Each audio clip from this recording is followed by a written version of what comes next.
اور نقصان والی چیزوں سے نبی اکرم صلی اللہ علیہ وسلم نے منع فرمایا، وَلَا تَقْتُلُوا أَنفُسَكُمْ، تم اپنے آپ کو خودکشی کے راہ میں مت ڈالو۔ تو اس کی روشنی میں طبی نقطہ نظر سے، شرعی نقطہ نظر سے بھی برابر رکایا جائے گا۔ جو چیز حرام ہو یا جو چیز نقصان دہ ہو اس میں مدد کرنا بھی اسلام اس کی اجازت نہیں دیتا۔ سورہ مائدہ نمبر 5 آیت نمبر 2، وَلَا تَعَاوَنُوا عَلَى الْبِرِّ وَالتَّقْوَىٰ وَلَا تَعَاوَنُوا عَلَى الْإِثْمِ وَالْعُدْوَانِ، گناہ کے کاموں میں مدد مت کرو۔ تو امید کہ آپ کا جواب مکمل ہوا۔ آپ سعودی فتویٰ بھی سامنے رکھیے اور میں نے جو حوالے آپ کو دیے ہیں اس کو بھی سامنے رکھیے، اور ایک پیاری حدیث سناتا ہوں۔ ہر وہ آدمی جو جاب شریعت سے ٹکرانے کی بنیاد پر بدلنا چاہتا ہے تو یہاں پر شیطان ایک اثر ڈالتا ہے کہ میرا فیوچر کیا ہوگا۔ پیاری حدیث سناتا ہوں ان سب کے لیے تاکہ ان کو ہمت ملے اور حلال کمائی اور حلال راستے پر چلنے کی ان کو طاقت آئے۔ نبی اکرم صلی اللہ علیہ وسلم نے فرمایا، من ترک للہ شیئا عوضہ اللہ، اللہ سبحانہ و تعالیٰ اگر کوئی بندہ اللہ کے خاطر کوئی چیز کو چھوڑ دیتا ہے، اللہ کا وعدہ ہے کہ اللہ سبحانہ و تعالیٰ اس کو ڈبل دیں گے، اس کے مال میں برکت دیں گے، وہ جتنا کمائے گا اس سے زیادہ ہی اللہ۔ اور ایک تابعی نے بڑی پیاری بات کہی، اللہ نے انسان کا رزق مقرر کر دیا، مثال طور پہ 2 لاکھ کمائے گا مثال، اب بندہ جلد بازی کرتا ہے 1 لاکھ حرام سے لیتا ہے 1 لاکھ حلال سے لیتا ہے، اگر وہ انتظار کرے گا تو اس کو 2 لاکھ پورے حلال سے ملیں گے۔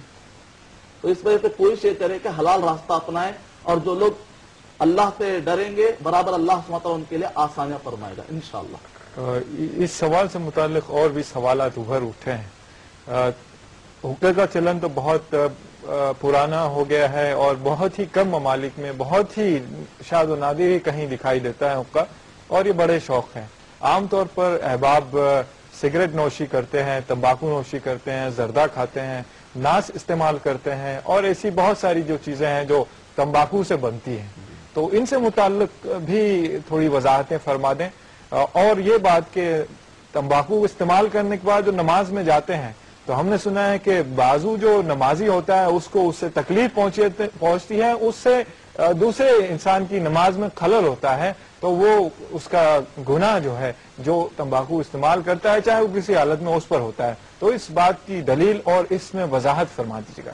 وعلیکم السلام ورحمۃ اللہ وبرکاتہ۔ سورہ مائدہ نمبر 5 آیت نمبر 90 اور 91 کے اندر ہر نشہ لانے والی چیزیں حرام کر دی گئی ہیں۔ تو ایسے وقت پر جو تمباکو ہوتا ہے اس کے اندر نشہ بھی ہوتا ہے، اور حدیث نمبر 2002 صحیح مسلم کی روایت کے مطابق جو زیادہ کرنے کے بعد، جو چیز زیادہ استعمال کے بعد نشہ ہے اس کا تھوڑا بھی حرام قرار دے دیا گیا ہے۔ تو ان آیت اور ان احادیث کی روشنی میں چاہے گٹکے کے اندر، چاہے سگریٹ کے اندر، چاہے حقے کے اندر، چاہے شراب کی کوئی بھی شکل بنا دی جائے، اس کو روح افزا دے لینے سے، نام بدلنے سے معنی نہیں بدل جاتا، اور اسی طریقے سے سود کو فائدہ کہہ لینے سے، نام بدل جانے سے اس کا معنی نہیں بدلتا۔ جو بھی اصول سے ٹکرائے گا ان سب کو حرام قرار دیا جائے گا۔ تو ایسے وقت پر ان سب سے اپنے آپ کو بچانا چاہیے، ان سب، کیونکہ اللہ سبحانہ تعالیٰ نے قرآن مجید میں کہا وَلَا تَقْتُلُوا أَنفُسَكُمْ، اور خود سگریٹ کے اوپر لکھا ہوا ہوتا ہے پیک کے اوپر اٹ از انجریس یور ہیلتھ۔ تو ہر وہ چیز جو سلو پوائزن کے طور پر کام کرے اسلام میں اس کی اجازت نہیں۔ کیا کوئی آدمی ایسا کوئی سلو پوائزن لے سکتا ہے جو کہ بعد میں اس کو مار دے؟ تو سب کہیں گے حرام ہے۔ البتہ یہ جو مسئلہ ہے ہو سکتا کئی لوگوں کو ہضم نہ ہو، لیکن پھر بھی مجھے کہنا ہے، ہو سکتا ہے کہ کسی کو ہضم ہو جائے، اور ہضم ہو یا نہ ہو لیکن میری ذمہ داری ہے کہ میں بیان کر دوں، شاید آج نہیں تو کل کسی کو سمجھ نہ جائے۔ ہو سکتا ہے کہ بعض لوگ یہ کہیں کہ مکروہ ہے، لیکن جن علماء نے بھی اس کو مکروہ کہا ہے، خود ان علماء کرام نے کہا اگر کوئی کثرت سے زیادہ استعمال کرتا ہے اس کو بھی برابر قیامت میں پکڑ آئے گی۔ مثال طور پر اگر کوئی بھی کسی سے پوچھے کیا ٹوائلٹ کا جا کر سونگنا، جانور کا سونگنا، گندگی کو سونگنا حرام ہے کہ حلال ہے، تو لوگ کہیں گے کہ نہیں مکروہ ہے۔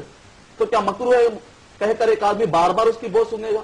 اس کا مطلب نکلا کہ جو چیز مکروہ ہے اس سے بھی بچنا چاہیے۔ امید کہ آپ کا جواب مکمل ہے۔ اللہ اکبر۔ آئیے اور ایک کالر لائن پر ہے، ان سے بات کرتے ہیں۔ ہیلو، وعلیکم السلام۔ ہیلو جی، میں حیدرآباد سے عبد الوحید بات کر رہا ہوں۔ حیدرآباد سے عبد الوحید صاحب، جی آواز تھوڑی سی کم آ رہی ہے آپ کی، تھوڑی سی بڑھا دیجیے۔ جی، میرا سوال یہ ہے جی کہ ایک پرندہ ہوتا ہے جو گلپھڑ اور اس کا نام ٹیٹر بٹر ہے، وہ حرام ہے یا حلال ہے؟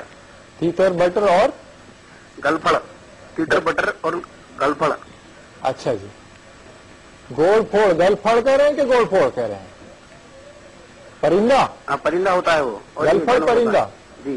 اور ایک سوال یہ ہے جی کہ کولڈ ڈرنکس پینا کیسا ہے؟ اچھا جی ٹھیک ہے، آپ کے سوال دونوں سوال کے جواب یقیناً دیں گے، لیکن ناظرین آپ کو بتائیں چھوٹا سا وقفہ لیتے ہیں، پھر اس کے بعد اس سوال کا جواب دیا جائے گا، وقفے کے بعد ملیں گے۔ وقفے کے بعد پھر سے آپ کا خیر مقدم ہے، پروگرام آپ اور ہم، اور ٹاپک ہے غذاؤں میں حلال اور حرام، اس سے متعلق ہم بات کر رہے ہیں، لیکن سب سے پہلے جو ہم نے کال لیا تھا اس سے متعلق جواب دیں گے، پھر ایک SMS بھی لے لیتے ہیں۔ مدنی صاحب جو بھائی صاحب نے سوال کیا تھا اس سے پہلے، جو تیتر بٹر ہیں اور گل پھڑ انہوں نے کچھ کہا، کوئی پرندہ ہے، پتہ نہیں کیا پرندہ ہے وہ، اس سے متعلق وضاحتیں فرما دیں۔ وعلیکم السلام ورحمۃ اللہ وبرکاتہ۔ دنیا کے مختلف جگہوں پر مختلف پرندے پائے جاتے ہیں اور مختلف نام پائے جاتے ہیں، تیلگو میں، تمل میں، اردو میں، فارسی میں۔ تو ایسے وقت پر ناموں کو دیکھنے کے بجائے اور ناموں کی بنیاد پر شک میں پڑھنے کے بجائے جو اصول ہے آپ اس کے بارے میں معلومات کر لیجئے۔ میں کوئی شکاری نہیں ہوں کہ آپ کو ڈیٹیل میں بتاؤں، البتہ جو اس کے بارے میں جانتے ہیں آپ برابر ان سے پوچھ سکتے ہیں۔ قرآن مجید میں اللہ سبحانہ تعالیٰ نے اسلام کی بڑی خوبی ہے کہ جو جس ڈپارٹمنٹ میں اس سے ہمارا کوارڈینیشن ہونا چاہیے، ڈاکٹر سے میرا کوارڈینیشن ہونا چاہیے، ایک اچھے اکانومسٹ سے میرے تعلقات ہونا چاہیے، ان سب کا کوارڈینیشن ہوگا تو صحیح طور پر ہم سب کی صلاحیتوں کا استعمال کرتے ہوئے اسلام کو ہم پیش کر سکتے ہیں۔ اس شرعی مسئلے کو جو اصول کی شکل میں آپ کو دوں گا کہ ہر وہ پرندہ کہ جس کے پاس پنجہ پایا جاتا ہو، صرف پایا جانا نہیں چاہیے، وہ پنجے کو استعمال کرتا ہو اور اس کی بنیاد پر حملہ کرتا ہو، یہ ساری چیزیں اہم ہیں، اور چیر پھاڑتا ہو اور کھاتا بھی ہو، ایسے پرندے کو کھانا جائز نہیں ہے۔ یا ایسا پرندہ جو گندگی کھاتا ہو، اس کی غذا پوری گندگی ہو، تو اگرچہ کہ وہ حملہ نہ کرتا گندگی کھاتا ہو تب بھی وہ جائز نہیں ہے۔ تو آپ جو بھی پرندے ہیں اس میں آپ دیکھ لیجئے، اگر یہ صفت پائی جا رہی ہے تب تو وہ نہیں کھا سکتے، اگر یہ صفت پائی جا رہی ہے تب تو آپ نہیں کھا سکتے، اور اگر نہیں پائی جا رہی ہے آپ کھا سکتے ہیں۔ سورہ اعراف سورہ نمبر 7 آیت نمبر 157، اللہ نے ہر خبیث چیز کو حرام کر دیا اور اللہ نے ہر طیب پاک چیزوں کو حلال کر دیا۔ امید کہ آپ کا جواب مکمل ہے۔ سبحان اللہ سبحان اللہ۔ آئیے ایک SMS لیتے ہیں۔ ممتاز صاحب نے کولکتہ سے لکھا ہے، اٹ از حلال to invest in shares, what about the interest involved in these companies? وعلیکم السلام ورحمۃ اللہ وبرکاتہ۔ آج کل شیئرز کے بارے میں کافی اہم مسائل کھڑے ہوئے ہیں۔ جہاں تک بینکس کے شیئرز پائے جاتے ہیں اس میں انوالو ہونا جائز نہیں، کیونکہ وہ پورا سودی کاروبار ہے، سورہ مائدہ نمبر 5 آیت نمبر 2۔ اور اسی طریقے سے جہاں تک بانڈز کا مسئلہ ہے، جو کمپنی شیئرز کی شکل میں، بانڈز کی شکل میں جاری کرتی ہے، یعنی کہ مطلب ہے کہ آپ کمپنی کو گیا کہ قرضہ دیتے ہیں، پلٹا کر وہ آپ کو زائد پیسہ دیتے ہیں، قرضے پر زائد پیسہ لینا سود ہے۔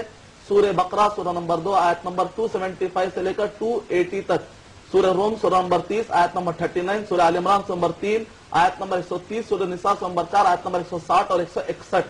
اور جہاں تک شیئرز کا مسئلہ ہے، جو کمپنیاں سافٹ ویئر، ہارڈ ویئر یا انجینئرنگ پروڈکٹ تیار کرنے والی جو کمپنیاں یا ایسی کمپنیاں جو جاری کرتی ہیں، شیئرز کے بارے میں جنرل باتیں بتاتا ہوں، اسپیسیفک آپ پھر رجوع کر سکتے ہیں ڈیٹیل میں۔ البتہ جنرل اصول، اگر یہ اصول سے کانٹرڈکٹ ہوتا ہے شیئر تب تو وہ جائز نہیں، کوئی بھی اگر ٹکرا ہے۔ یہ 5 اصول مکمل ہونا ضروری ہے۔